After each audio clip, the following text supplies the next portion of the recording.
소망교회 성도 여러분 안녕하십니까? 폭염의 기세가 대단합니다. 오늘 성전에 내려오는 시간에 얼마나 습도도 높고 후덥지근한지 에어컨을 틀지 아니하면 정신을 차릴 수 없을 정도로 더운 날씨가 된 것 같습니다. 이 무더위에 건강들 잘 챙기시고 오늘의 말씀이 더운 날에 냉수와도 같은 시원한 생명수가 되어질 수 있기를 간절히 바랍니다. 오늘은 출애굽기 제3장 6절 말씀부터 14절까지의 말씀입니다만은 13절, 14절 말씀만 제가 읽어 드리도록 하겠습니다. 모세가 하나님께 아뢰되 내가 이스라엘 자손에게 가서 이르기를 너희의 조상의 하나님이 나를 너희에게 보내셨다 하면 그들이 내게 묻기를 그의 이름이 무엇이냐 하리니 내가 무엇이라고 그들에게 말하리이까. 하나님이 모세에게 이르시되 나는 스스로 있는 자이니라. 또 이르시되 너는 이스라엘 자손에게 이같이 이르기를 스스로 있는 자가 나를 너희에게 보내셨다 하라. 아멘. 출애굽기 오늘 3장 6절부터 14절의 이 말씀을 가지고 여호와의 사자라고 하는 그런 제목으로 우리가 하나님의 말씀을 함께 나누기를 원합니다. 꽃도 떨어지고 열매도 없고 나뭇잎도 없고 앙상한 가시나무만 남아있는 그런 상태를 모세의 그 현재의 하나님 앞에서의 모습으로 이렇게 이야기를 합니다. 다시 말하면 애굽에 있던 그 모세가 모든 것을 내려놓고 이제 하나님 앞에 모든 것을 벗어버리고 하나님의 부르심을 받는 새로운 사람으로 세워지는 시간이 바로 출애굽기 3장이다 이렇게 보면 되겠습니다. 가시만 남은 나무에 나무는 타지 않고 여호와의 불이 붙었다. 불이 꺼지지 아니한다. 이것은 매우 중요한 의미가 있다고 지난주에도 말씀을 했습니다. 그러니까 내 것이 출애굽기 3장 5절에 모세야 내가 선 곳은 거룩한 땅이니 내 신을 벗어라 그리 이야기를 하지요. 그러니까 내가 신고 있는 내가 입고 있는 모든 것을 벗어야지만이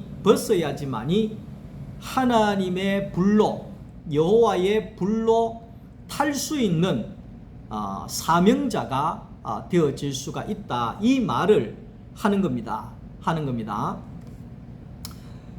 우리가 예수님께서도 십자가에 죽으실 때 모세는 신발만 벗었지만 예수님께서는 신발이 아니라 모든 옷을 다 벗으셨습니다. 우리가 여기에 주목해야 할 것은 우리가 그리스도 예수 안에서 거듭나는 사람은 우리의 세상의 모든 입었던 것, 신었던 것, 가지고 있던 것, 이 모든 것들이 다 벗겨지고 십자가에서 끝나야지만이 예수 그리스도의 부활로 나아갈 수가 있다 하는 것을 예수님이 우리에게 보여주고 있는 겁니다. 오늘 우리가 내 것이 있고 내 옷이 있고 내 신발이 있고 내 가진 것이 있고 그렇게 되어질 때에는 여호와의 불이 임할 수가 없다는 것입니다. 왜? 거룩한 자가 아니기 때문에 그렇습니다. 다시 말하면 하나님이 임할 수 있는 자가 아니기 때문에 그렇습니다. 세상에 옷을 입고 있는데 어떻게 하나님이 불이 임할 수가 있겠느냐 그 말이죠. 그래서 예수님의 십자가에서 모든 것을 벗고 했던 것처럼 오늘 저와 여러분들도 예수 그리스도의 십자가 앞에서 신발을 벗고 옷을 벗고 세상의 모든 것을 벗어야지만이 여호와의 불이 임하고 여호와의 불이 탈 수 있는 성령의 사람이 되어질 수가 있다는 것을 말씀을 하고 있는 것입니다. 그래서 성령의 사람은, 성령의 불이 임하는 사람은 십자가에서 내 모든 것이 벗겨진 자라야지만이 성령이 임하게 되어진다 하는 것을 말씀을 하고 있습니다.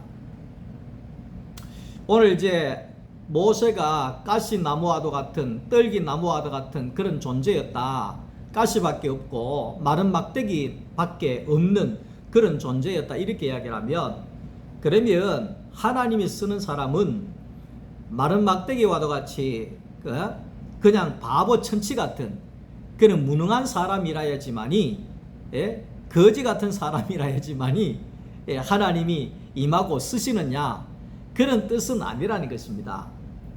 그 어떤 뜻이냐 하면 빌립보서 3장 8절 말씀 속에 보면 사도 바울은 학벌이 대단한 사람입니다.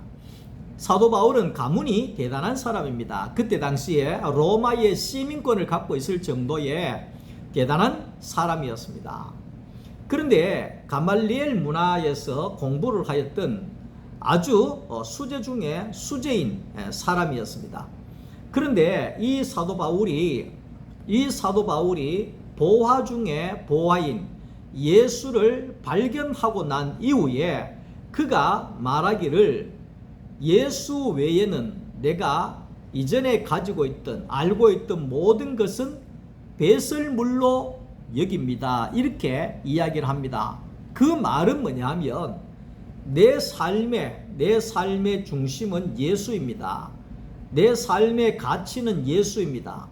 내 삶의 최고의 보화는 예수입니다. 내가 이 예수의 보화와 내 학벌을 바꿀 수가 없습니다. 이 말이죠. 내가 보화이신 이 예수와 가문에 뛰어난 그런 자랑거리를 하고 바꿀 수가 없습니다. 이렇게 이야기를 하는 겁니다. 그렇게 이제 자기 자신의 모든 인생의 계급장이라든지 권위라든지 위치라든지 세상의 모든 그런 권력이라든지 잘난 거라든지 이러한 것들을 예수님 앞에 계급장 떼듯이 떼내고 마른 막대기와도 같이, 떨기 나무와도 같이 그런 존재로 십자가의 나무 위에 서지 아니하면 하나님의 성령의 불로 탈 수 있는 자가 되어질 수가 없다는 것을 말씀을 하고 있는 것입니다. 출애굽기 3장 2절 말씀 속에 보면 여호와의 사자가 떨기나무 불꽃 안에서 그에게 나타났다 그리 얘기하는데, 여기에 여호와의 사자가 누구냐는 거죠. 그 여호와의 사자는 우리는 잘 압니다. 창조를 하기 위해서는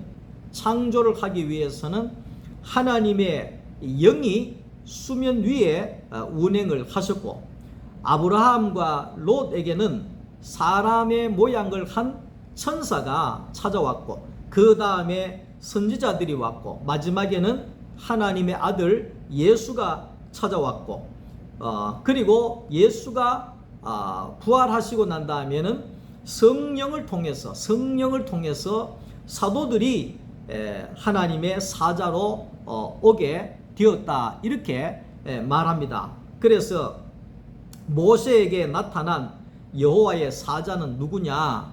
그것은 여호와의 사자는 하나님 자신입니다. 다시 말하면 하나님이 보내신 천사라고 하잖아요. 하나님이 아브라함에게 보내신 그 천사가 결국은 하나님을 나타내는 자로 왔다는 겁니다. 하나님의 메시지를 전하는 자로, 대언하는 자로 왔다는 것입니다. 그렇기 때문에 그 여호와의 사자는 천사는 곧 하나님이시다. 이렇게 말하고 있다는 것을 우리는 알아야 됩니다. 하나님이 보내시는 자는 보냄을 받은 사람에게 하나님이 나타나게 됩니다. 그러니까 하나님이 나를 사자로 보냈잖아요. 그러면 나를 통해서 하나님이 나타나는 거기 때문에 결국은 하나님이 나타나는 거다. 이렇게 이야기를 할 수가 있는 것이죠. 자, 그래서 이스라엘 백성들에게는, 애굽에게는 모세를 통하여서 하나님이 나타나게 되어지더라, 이 말입니다. 모세를 보면서 하나님을 발견하게 되고, 모세를 통해서 하나님의 능력을 경험하게 되고, 모세를 통해서 하나님을 만나게 되어지는, 하나님의 소리를 듣게 되어지는, 그러니까 모세가 곧 하나님을 드러내는 자였다. 그렇게 하나님의 보냄을 받은 자였다. 이렇게 이야기를 하고 있는 거죠. 그래서 예수님께서 이 땅에 오셨을 때에도 하나님은 예수를 통해서 나타났습니다. 예수님을 통해서 말씀했습니다. 예수님을 통해서 하나님은 일을 하셨다, 그 말입니다. 그래서 예수님께서 요한복음 14장 8절 말씀 속에 나를 본 자는 하나님 아버지를 보았거늘, 그래 얘기합니다. 그 나를 보았는 사람은 하나님 아버지를 봤다. 이 말은 나는 하나님이 보내신 사람이기 때문에, 하나님이 내 안에 함께하는 사람이기 때문에 나를 보는 것이 결국은 하나님을 보는 것이고, 내가 하는 말이 하나님의 말이고 하나님의 대언하는 것이고 하나님의 뜻을 전달하는 것이다. 이렇게 말을 하고 있는 거죠. 그래서 요한복음 10장 30절에 가면 보냄을 받은 나와 하나님은 하나다, 이래 이야기합니다. 보냄을 받은 예수와 하나님은 하나다, 그렇게 이야기를 합니다. 왜냐하면 보냄을 받은 예수 안에 하나님이 계시기 때문에 그렇습니다. 보냄을 받은 모세 안에 하나님이 계시기 때문에 그렇습니다. 모세를 통하여서 하나님이 일하시기 때문에 그런 것입니다. 모세 안에서 하나님이 일하시기 때문에 그런 겁니다. 그러니까 모세를 보는 것이 하나님을 보는 것이고, 예수를 보는 것이 하나님을 보는 것이고, 예수님이 보내신 제자들을 보는 것이 예수님을 보는 것과도 같다는 것을 말하고 있습니다. 저는 토요 말씀반이나 주일 말씀을 전하면서 제일 집중하는 것이 뭐냐 하면, 사람은 하나님을 드러내는 형상으로 살아야 된다. 이게 목표입니다. 그래서 늘 잘하는 말이 당신을 보니 하나님을 보는 것 같습니다. 왜? 사람에게서 하나님이 나올 수 있기 때문에 그런 겁니다. 개에게서, 고양이에게서, 소에게서는 하나님이 나올 수가 없습니다. 유일하게 하나님이 나올 수 있는, 하나님이 들어가서 하나님이 나올 수 있는 존재는 사람밖에 없다는 겁니다. 그래서 요한복음 창세기 1장 28절 말씀 속에 하나님이 우리를, 사람을 하나님의 형상으로 만들었다, 이렇게. 그러니까 하나님을 닮았다, 이 말도 맞지만 하나님이 나오는 통로로 만들었다, 하나님이 살 수 있는 집으로 만들었다, 하나님이 살 수 있는 집, 성전으로 만들었다, 이 말을 하는 거예요. 그러니까 하나님이 내 안에 사시니까 하나님이 안 나오면 이상하지요. 예? 안 나오면, 미안한 말이지만 귀신 들린 자들을 보면, 귀신 들린 자들은 눈만 봐도 그 안에 귀신이 있구나, 이게 보여지는 거지요. 입만 열어도 귀신이 나옵니다. 과격한 행동들은 말할 수 없이 귀신이 막 쏟아져 나오는 걸 볼 수 있습니다. 자, 그런 것처럼 영이신 하나님이 내 안에 들어오시게 되면 그 영이신 하나님께서 나오게 되어진다는 겁니다. 그게 뭡니까? 하나님의 형상으로 쓰여지는 거죠. 그러니까 우리는 하나님의 형상으로 쓰여지지 못하면 사탄의 형상으로 쓰여질 수밖에 없습니다. 귀신의 형상으로 쓰여질 수밖에 없습니다. 짐승의 형상으로 쓰여질 수밖에 없습니다. 계시록의 666이라고 하는 짐승의 표를 이야기하잖아요. 그것은 결국은 뭡니까? 짐승의 형상으로 사람이 타락하게 된다는 것을 말하고 있는 것이죠. 자, 그래서 이제 우리가 대통령이 해외에 외교 특사를 파견을 하잖아요. 그래서 스페셜 엔보이 그렇게 이야기를 하거든요. 그 뜻이 결국은 뭐냐면 예를 들어서 윤석열 대통령이 이스라엘에 예를 들어서 특사를 보내면 나를 대하는 것과 내한테 얘기하는 것과 내가 말하는 것과 똑같이 받아주시고 생각해 주시기를 바랍니다. 이게 대통령의 외교 특사입니다. 그러니까 이 사람은 특사로 갔지만은 이 사람이 간 것이 아니라 대통령이 간 것과 똑같다, 이 말을 하는 거죠. 여호와의 사자도 마찬가지입니다. 하나님이 보내신 사자잖아요. 하나님이 보내신 사자는 하나님이 보내실 때 나를 대하는 것과 내한테 얘기하는 것과 내가 말하는 것과 내한테 하는 것처럼 똑같이 생각을 해 주시기를 바랍니다. 이게 하나님이 보내신 여호와의 사자들을 가리켜 이야기를 하는 것입니다. 그래서 마태복음 10장 40절에 예수님께서 너희를 영접하는 자는 나를 영접하는 것이 되고 너희를 영접하지 않는 자는 나를 영접하지 않는 자와 같다. 왜? 예수님의 제자들이 예수님의 특사이기 때문에 그렇습니다. 그 특사라고 하는 것은 나를 대하는 것과 내게 얘기하는 것과 내가 말하는 것과도 같이 똑같이 대우해 주시길 바랍니다. 이 사람이 내라고 생각하고 해 주시길 바랍니다. 이게 그 특사거든요. 그러니까 예수님의 제자들이나 여호와의 사자들이나 하나님의 사람은 바로 하나님을 대신하는 자죠. 하나님과 똑같은 하나님이 나타나는 하나님께로부터 그 하나님을 대신하는 그런 자로 하나님이 보냈다는 사실을 우리가 알아야 된다 그 말이죠. 그 히브리서 13장 2절에 보면 형제 사랑하기를 계속하고 손님 대접하기를 잊지 말라. 이로써 부지 중에 천사들을 대접한 이들이 있느니라. 아브라함이 부지 중에 나그네 세 사람을 떡과 고기를 대접했습니다. 그런데 나그네라고 생각하고 떡과 고기와 물을 대접을 하고 잘 먹고 갔습니다. 그런데 알고 보니까 그 사람들이 여호와의 사자였다는 겁니다. 그런데 그 여호와의 사자들에게 거기에 이 섬기고 대접한 것이 그 여호와의 사자를 보내신 여호와 하나님을 대접한 것이 되어져서 아브라함이 하나님으로부터 큰 상을 받게 되더라, 이 말을 하고 있는 거죠. 지금도 중동권에 가면은 손님 대접을 아주 잘합니다. 그 중동권 뭐 터키나 터키가 아니죠, 튀르키예, 거기에 뭐 이란도 마찬가지입니다만 그 중동권이 있어요. 중동권에 가면 그 사람들은 나그네나 지나가는 사람들한테 엄청 대접을 잘합니다.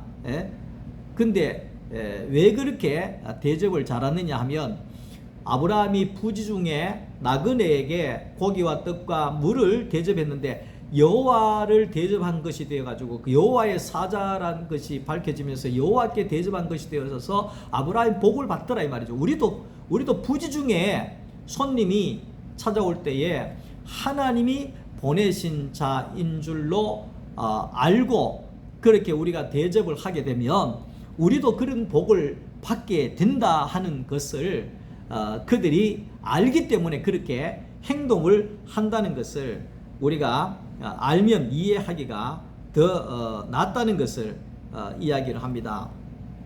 하나님은 천사를 보내셔서 또 선지자를 통해서 모세를 통해서 예수를 통해서 사도들을 통해서 오늘날 목회자들을 통해서 하나님은 일하시고 나타나시고 말씀하고 있다는 사실을 우리가 기억을 해야 한다는 것입니다.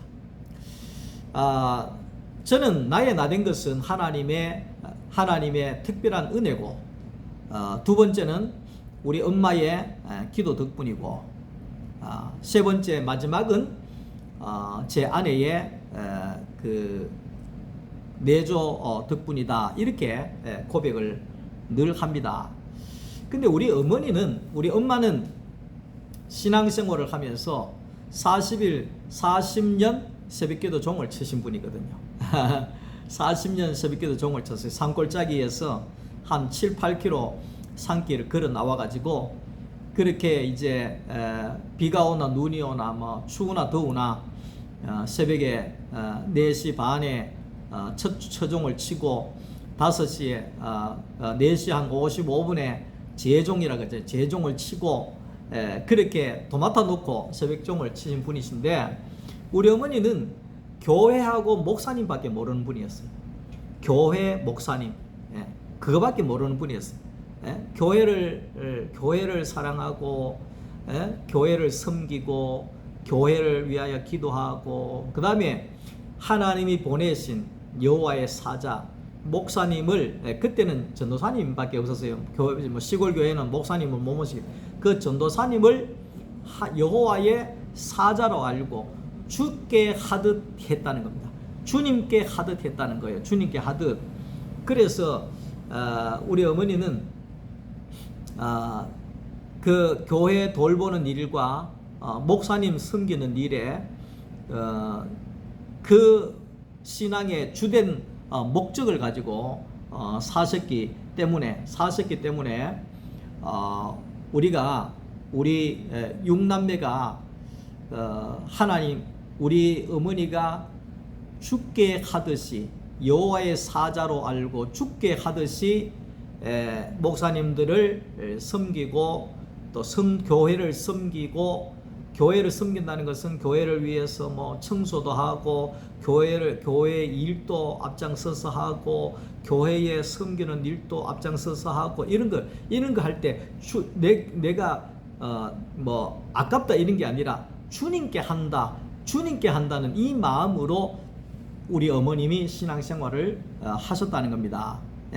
아픈 성도를 찾아가서 신방할 때에도 그 없는 살림살이 속에서도 거기에 그 돈 몇 푼 이래 해서 뭐라도 나물이라도 사서 갖다 주면서 기도해 주고 하는, 그 죽게 하는 마음으로 했다는 것입니다. 근데 우리 6남매가 얼마나 복을 받았는지 모릅니다. 얼마나 많은 복을, 신앙의 명문 가문을 이루게 되어지고, 뭐 참 지나가는 소리지만 우리 엄마가 살아계실 때 하나님 우리 경미, 정미, 선미, 우등생, 장학생 되게 해주세요. 날마다 새벽기도 하면 그런 식으로 기도했거든요.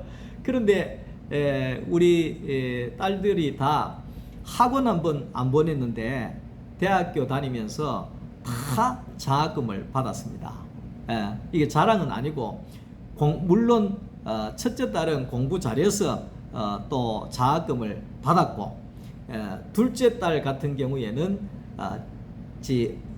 재능이 아주 뛰어나서 또 거기에 장학금을 받았고, 막내 같은 경우에는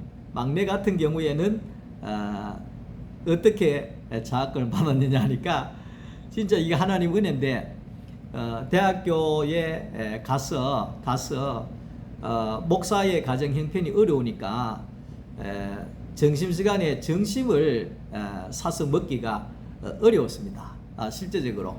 그러니까 이 녀석이 그 도시락을 사서 가는 겁니다. 집에서 도시락을 사서 우리가 이 반찬 갖다 주는 거 있으면 그걸 사가지고 가는 겁니다. 근데 점심시간 되면 교수님하고 다들 뭐 학생들이 식당에 밥 먹으러 가고 하잖아요. 근데 우리 막내가 저쪽 계단 옆에 앉아가지고 겨울에 혼자 이 도시락을 먹고 있었습니다. 이런 이야기 하니까 좀 눈물 날라 그러는데, 그래서 혼자 그 찬밥을 먹고 있는 모습을 교수가 본 거예요. 교수가 보고 나서 교수가 마음이 감동이 돼서 누구냐, 선민이 선민이 내 교수 직권으로 장학금 주도록 하겠다. 그래서 교수회의 이야기에서 우리 선민이가 대학교 다니면서 장학금 계속 받으면서 학교를 다녔습니다. 뭔 이야기를 하느냐니까 우리 엄마가 하나님밖에 모르고 교회밖에 모르고 하나님의 사람인 목사밖에 모르는 그런 고향의 시골에 참 그런 아무것도 모르는 시골 할머니였지만은 하나님 앞에 교회나 목사님이나 성도들 대할 때 죽게 하듯 하는 마음으로 하나님이 보내신 자로 하나님의 사자로 알고 우리 어머니가 그렇게 했더니만 지금도 우리 어머니의 심어 놓은 것으로 인하여서 오늘 우리 후손들은 가면 갈수록 더 새로운 주의 복을 경험을 하고 있다는 것입니다. 제가 산 증인입니다. 사랑하는 성도 여러분, 교회를 섬기기를 죽게 하듯하고 하나님의 사람들을 대할 때에 주님께 하듯하고 성도들을 대할 때에 주님께 하듯하면 오늘 하나님은 그걸 잊지 아니하시고 아브라함에게 모세에게 선지자에게 했던 그 모든 주의 복을 오늘 저와 여러분들의 후손에 반드시 천배 만배로 갚아지게 된다는 사실을 여러분들이 기억을 하시길 바랍니다. 우리 어머님이 그렇게 목회자에게 잘 했잖아요. 너무너무 잘했습니다. 여기에서 말할 건 없지만 너무너무 잘 하셨는데 중요한 거는요, 제가 포항에 있을 때 우리 엄마 같은 권사님을 만나가지고 11년 동안 제가 하나님께 대하듯이 하는 그 권사님으로 인하여서 얼마나 제가 은혜를 입었는지 모릅니다. 제가 참 그 권사님을 보면서 엄마를 보는 것 같더라고요. 그러니까 무슨 생각을 했냐면 참 내가 잘나가지고 그렇게 하시 아니라 우리 엄마가 여호와의 사자로 알고 죽게 하듯 한 것을 심어 놓았기 때문에 내가 이런 은혜와 복을 얻고 있구나, 이게 알아지게 되더라고요. 그래서 저는 엄마를 통해서 하나님을 보고 엄마를 통해서 하나님을 만나고 엄마를 통해서 하나님을 경험한 사람이라는 것입니다. 에베소서 6장 22절에 아내들이여 남편에게 복종하기를 죽게 하더라 이러면 무슨 조선 시대도 아닌데 복종해라 하느냐. 그런데 중요한 거는 죽게 하듯 하라 했잖아요. 내 남편이라도 죽게 하듯 하면 하나님께서 상을 잊지 않는다 이 말이에요. 예? 남편들아 아내 사랑하기를 교회 사랑하듯이 해라. 예? 교회처럼 아내를 사랑해라. 교회 예수께 하듯 해라 이 말이에요. 교회의 머리는 예수니까 예수께 하듯이 아내 사랑해라 이 말이죠. 예? 예수께 하듯 아내 사랑하고 죽게 하듯 남편에게 복종하면 그 가정이 안 되겠습니까? 그 가정이 얼마나 복되고 행복하겠습니까? 응? 남편을 뭐 대하시되 하고 아내를 뭐 대하듯이 하고, 예? 그러니까 살 수가 없는 거잖아요. 예? 남편을 죽게 대하듯이 복종하고 아내를 예수님께 대하듯이 사랑하고 그렇게 하여 가면 참 아브라함이 사라가 아브라함 남편에게 내 주여 이렇게 이야기하잖아요. 베드로전서 3장 6절에 보면 내 주여 내 주께서 이래 이야기해요. 근데 남편한테 무슨 주여 이야기하는 종이가 이렇게 생각하잖아요. 그게 아니라 남편을 대할 때에 죽게 하듯 복종하는 거예요. 예? 죽게 하듯 복종하는 거예요. 예? 아내를 대할 때에 예수님께 하듯 사랑하는 거예요. 예? 그게 이제 그것이 결국은 죽게 하듯 하는 거잖아요.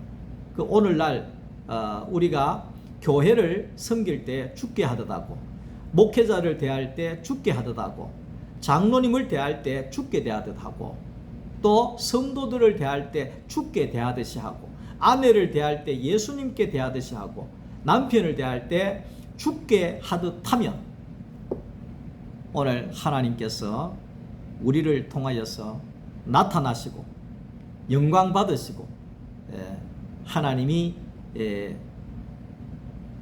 영광이 온 땅에 나타나는 하나님의 형상이 되어질 것입니다. 사랑하는 성도 여러분, 무더운 날씨에 건강 잘 챙기시고 오늘도 말씀 들어주셔서 감사합니다. 주 안에 평안한 밤 되시기를 바랍니다. 감사합니다. 사랑합니다.